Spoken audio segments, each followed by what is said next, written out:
perdición. Y necesitamos despertar nosotros y despertarlos a ellos y hacerles ver esa tremenda y cruda realidad, que si no vuelven sus pasos hacia Dios, que si no vuelven sus pasos hacia Cristo, el Salvador del mundo, yo no sé qué les espera a esas personas. Y la Biblia dice, bueno, que les espera la condenación del infierno. Si nosotros, amados hermanos, que vivimos en el puerto, ¿verdad? De pronto yo he estado por ahí parado a la orilla de la playa y he visto cuando viene un buque por allá que apenas se alcanza a ver bien lejos, y en unos cuantos minutos lo veo ya enfrente pasar de mí. Así mismo he visto cuando han salido los buques de aquí y los vemos y de repente se nos desaparecen de la vista. Y amados hermanos, así con esa misma velocidad, Job está diciendo que así es la vida del hombre. Job está diciendo que nuestros años están volando como el vuelo de una águila, por ejemplo. Y así es que, mis amados hermanos, tenemos que apurarnos para despertar a la gente que está soñando, pero soñando en el pecado o viviendo en el pecado. También, mis amados hermanos, Santiago 4:14 dice que nosotros, los seres humanos, somos como un vapor que se aparece por un poco de tiempo. Aquí la vida, Santiago la compara al vapor que se ve y que enseguida se disipa. También David, el rey David, en el Salmo número 90, él dice: pues todos nuestros días pasan a causa de tu ira. Acabamos nuestros años, dice el rey David, como un pensamiento. Y así de corta es nuestra vida. Por eso debemos llorar y decirle al Señor: Señor, enséñanos a contar nuestros días, de tal manera que traigamos sabiduría para vivir la vida. Debemos entonces, mis amados hermanos, como iglesia, movilizarnos para ir a todas las personas que nos rodean, para despertarles ya de ese sueño espiritual en que han caído. La vida, mis amados hermanos, es muy breve para vivirla fuera y lejos del conocimiento de la voluntad de Dios nuestro Creador. Entonces, aquí necesitamos despertar a los que están perdidos. Y cuando vayamos a ellos, el primer consejo es que les hablemos de la brevedad de la vida. Que hoy aquí estamos y mañana quién sabe. Pero también cuando vayamos a ellos, amados hermanos, tenemos que hablar, después de decirles que la vida es breve y que hay que buscar de Dios. En segundo lugar, tenemos que decirles que están en peligro de perdición si siguen viviendo como están viviendo. Están en peligro de perdición. Todas las personas, amados hermanos, entonces, que están perdidos, necesitan comprender lo que significa estar separados de Dios. A esa gente que camina sin Dios hay que enseñarle lo que significa estar destituidos de la gloria de Dios. Romanos 3:23 dice: por cuanto todos pecaron, están destituidos de la gloria de Dios. O sea que la gente necesita entender no solamente que la vida es breve, sino que también hemos sido destituidos de la gloria de Dios y por lo tanto necesitamos regresar y buscar al Señor. Hay que explicarle a la gente, mis amados hermanos, lo que dice Romanos 6:23. Romanos 6:23 dice que la paga del pecado es muerte, pero la vida eterna está en Jesucristo. Es una dádiva de Dios, la vida eterna. A la gente entonces hay que hablar y despertar. Y tenemos que decirle que estar separados de Dios significa estar condenados a la vida eterna, pero en el infierno. Y el infierno, dice Marcos 9:4, que es un lugar donde el gusano de los que habitan allí no muere y donde el fuego jamás se apaga. Todos nosotros, hermanos, conocemos a muchas personas, amigos, familiares, vecinos, compañeros, que necesitan ser despertados de esa fea realidad en la que están viviendo. Una vez más, el consejo aquí es que necesitamos salir, hermanos, de las cuatro paredes del templo, para decirle a los que están lejos y perdidos, a los que están viviendo sin Dios y sin esperanza, que el juicio de Dios viene y que nada lo detiene. Y que si no buscan de Dios y despiertan de la realidad en la que están viviendo para encontrarse mejor con Cristo, es probable que terminen en el infierno y en la condenación de Dios. Dios da tiempo y da oportunidad a la gente para que se arrepienta. Pero hay gente que aunque le prediquemos no va a querer. Pero habrá gente que sí querrá. Habrá gente que habrá de responder. Es nuestro privilegio entonces, es nuestro trabajo, amados hermanos, despertar a la gente que está dormida. Despertar a la gente que está dormida en el pecado, pues. Y decirles, ¿verdad?, que Dios quiere darles una oportunidad de vida.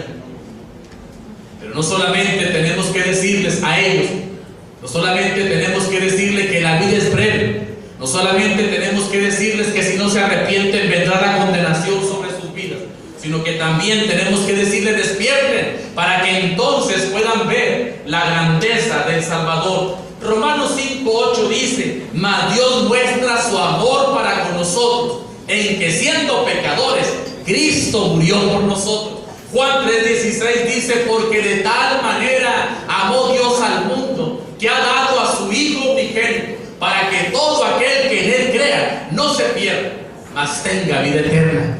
Nosotros, mis amados hermanos, entonces tenemos que interceptar a la gente. Tenemos que conversar con la gente que está sumida en el pecado, que no ha buscado a Dios, que vive en la maldad. Tenemos que confrontarlos, con amor cristiano acercarnos a Él y decirles: hermana, hermano, joven, señorita, tío, papá, mamá, quien sea, acuérdate que la vida es breve. Hoy estamos y mañana quién sabe. Por lo tanto, busca a Dios. Y también hablarle: si no buscas de Dios, no te queda otra cosa más que entrar al infierno, a donde habrá tormento eterno. Dios te quiere librar de eso, y tenemos que decirle que Dios ha demostrado su amor a través de su Hijo Jesucristo, cuando lo mandó a la tierra a nacer, a crecer y a predicar y a dar su vida. Le tenemos que decir: lo vino a hacer por ti y por mí. Él se convirtió en el Salvador nuestro, y en la cruz, precisamente con los brazos abiertos, ahí crucificado, estaba diciendo: venid a mí los que estáis trabajados y cargados, que yo os haré descansar. Tenemos que decirle a la gente, mis amados hermanos, que Jesús vino del cielo y vivió una vida sin pecado, para que mediante Él pudiéramos vivir para siempre. Tenemos que decirle a la gente que Juan 14:6 es una realidad, pues Jesús dijo que Él era el camino, la verdad y la vida, y que nadie puede ir al Padre Celestial si no es a través de Él. No hay otro camino para llegar al cielo. Le tenemos que decir a la gente que está dormida en el pecado, viviendo en la maldad, que la solución se llama Jesucristo. Porque Él es el que dio la vida. Él es el único y suficiente Salvador de las almas. Él es el único camino al cielo. No hay otro.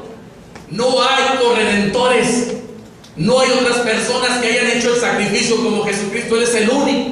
Él es el único Salvador. Ni siquiera María, ni siquiera otros santos salvaron a la humanidad. El que lo salvó fue Jesucristo. Y la gente tiene que darse cuenta que Jesús es nuestro gran Salvador. La gente tiene que descubrir la grandeza y el amor de Dios a través de Jesucristo. La gente entonces, mis amados hermanos, tiene que despertar para que puedan ver los beneficios de la salvación que solo Jesús nos otorga. La gente sin Cristo entonces tiene que saber que solamente Jesús perdona el pecado. Él hoy nos ofrece también la paz que nuestros corazones necesitan. Solo Él nos da la promesa para vivir la vida confiados en Dios. Solo Él nos ofrece una vida permanente y eterna. Por eso tenemos que despertar a los que están dormidos, para mostrarles dónde está la verdadera vida que tanto necesitan. Y tenemos que despertarlos para llevarlos a Cristo el Salvador. Y hermanos, ya hemos dejado claro en primer lugar que los perdidos necesitan despertar del sueño en el que han caído. Pero ¿quiénes más? Preguntémonos, ¿quién más tiene que ser despertado? Y en segundo lugar, los que tienen que ser despertados son los miembros de la primera iglesia bautista. Es muy triste reconocer que también nosotros, una vez que conocemos a Cristo, muchas veces caemos en un sueño profundo. Y por eso también es necesario entender que este mensaje de Romanos 13, 11 y 12 no es solamente un mensaje para ir a despertar a los que están caminando en la oscuridad, para aquellos que están perdidos, sino también es un mensaje para nosotros, la iglesia del siglo XXI. Para usted y para mí también es este mensaje, porque la iglesia muchas de las veces cae en un sueño profundo. A veces necesitamos, ¿verdad?, que se sigan levantando, aunque ya se murió Martín Lutero, pero a veces necesitamos que se sigan levantando nuevos y grandes predicadores como Martín Lutero, para que nos despierten y nos recuerden de los tiempos tan duros y difíciles que vivimos y que necesitamos despertar. Hay tres cosas que necesitamos también hacer los hermanos, los miembros de la iglesia, los que somos ya convertidos a Cristo, los que ya dejamos la vida aquella de maldad y de pecado constante, y que ahora hemos entendido que Jesús es nuestro Señor y Salvador. Ahora estamos con Él, pero a veces nos quedamos dormidos. Y amados hermanos, nosotros tenemos también que hacer tres cosas para despertar de ese sueño del que hemos caído. Y necesitamos despertar en primer lugar y ver la urgente realidad de ir a trabajar para el Señor de la gloria. Quiero leerles Jeremías 48:10. Está un poco duro este texto. Jeremías 48:10 es un versículo muy duro para nosotros los cristianos. Pero miren lo que dice Jeremías 48:10. Maldito el que hiciere indolentemente la obra de Jehová, y maldito el que detuviere de la sangre su espada. Pero la primera parte es la que me interesa. Maldito el que hiciere indolentemente la obra del Señor.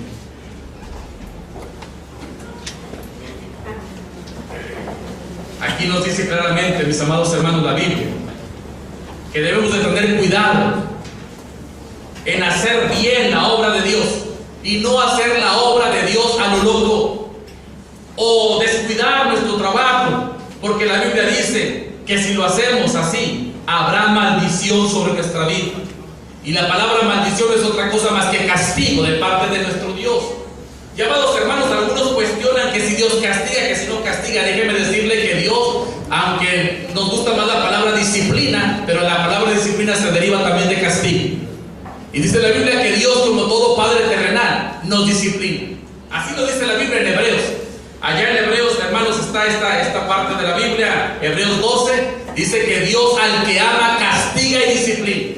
Y más, mis amados hermanos, cuando nosotros hacemos la obra que nos corresponde a lo loco, cuando lo hacemos de manera indolente, como dice aquí la Biblia, o cuando lo hacemos simplemente, ¿verdad?, sin ningún amor a Dios.